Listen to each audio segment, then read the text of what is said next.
There's a fundamental inertia in humanity of trying to recreate the familiar and the preferred by individuals and by collectives, and to use familiar and preferred methods of solving problems that are already understood and familiar.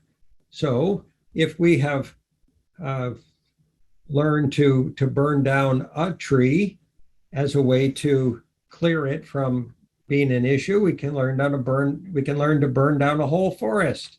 Or if we burn a little bit of trash in order to, quote, get rid of it, we can burn tons and millions of tons of trash. And that's supposedly a great way to get rid of trash because it's gone, right? Doesn't the smoke just blow away and go somewhere else with all the toxins? You see the fundamentalness of this, the inertia of this unconscious process of applying prior collective consensus consciousness solutions to present and future situations where they don't fit, they don't map, they don't solve anything, and we do it in a magnified way that makes the world worse exponentially much faster than it has in the past.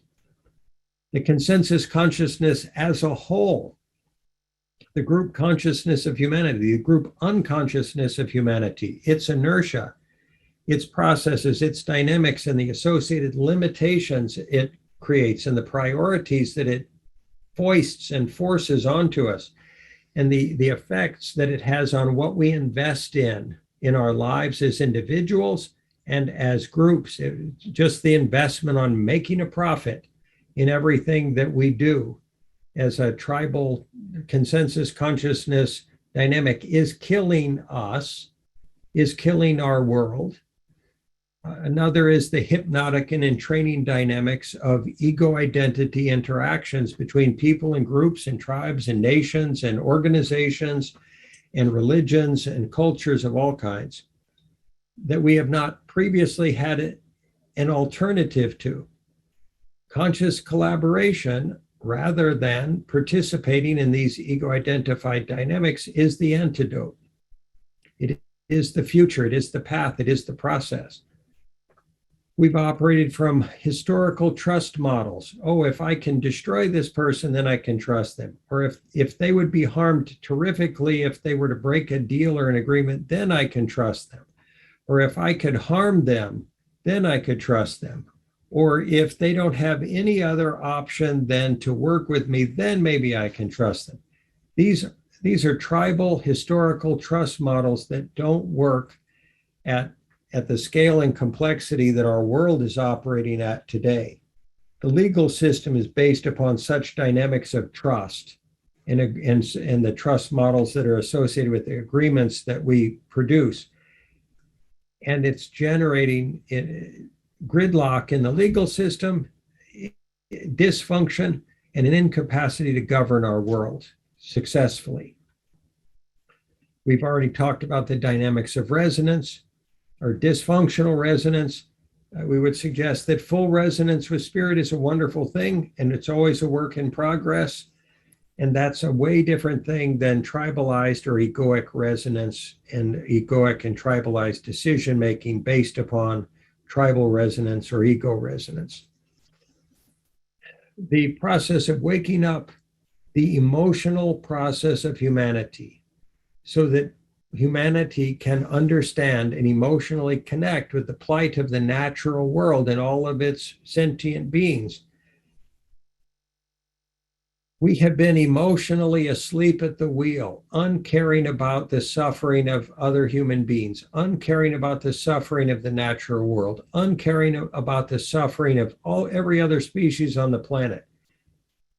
It's time to wake up, and the inertia of remaining emotionally asleep and in our prior unconscious emotional modes has kept us unaware of the pain and suffering of so many dimensions of our world, and so many people and so many animals. It's kept us from seeing the world as a natural whole rather than just a bunch of tribes warring and competing with each other. And all of this has been a distraction from operating from what might be termed superordinate or shared goals. the common good, the needs of those who are poor or disenfranchised in our world, from focusing on equality, from focusing on service to all of humanity in the natural world. All of these prior dynamics have been distracting us and keeping us busy doing something other than being conscious and operating from consciousness in service to God, in service to humanity, in service to the natural world. The tendency to disassociate from, this is another limitation on consciousness. As things move faster and faster, it's more challenging for us to actually see what is happening. It's rendering us incapable of understanding what's happening. So the acceleration of the world in our ego-identified states is generating an incapacity to solve the problems of the world. Also, any masculinized tribal dynamics that would be willing to destroy anything or burn it all down, as long as we're the ones burning it down, we mentioned earlier, as a definition of supposed safety, is another limitation. Transcendence of ego identity dynamics in the conscious collaborative dance is a superordinate goal we can all focus on. It can be a choice we all make, we all operate from. It can be something that benefits every human being in all future generations, if we just choose to do it.